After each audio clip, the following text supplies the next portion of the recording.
What's up, everyone? Welcome to the video. Today we're going to take a look at how to reset the service interval on a 2025 Hyundai Palisade.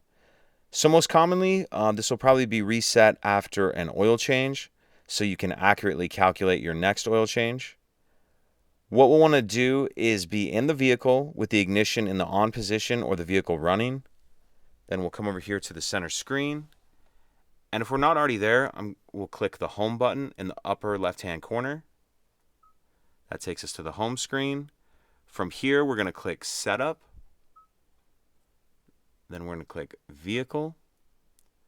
Once we're on the vehicle settings screen, on the left-hand side over here, I'm going to scroll down to Convenience.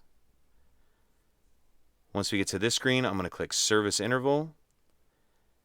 And then this is where you can enable it. If you don't even want to track it, you can just turn it off.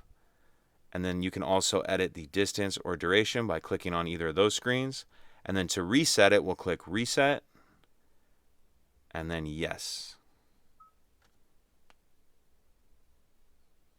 And that's it. If you could take a second to like and subscribe, it helps us out, and I'd appreciate it. Thank you.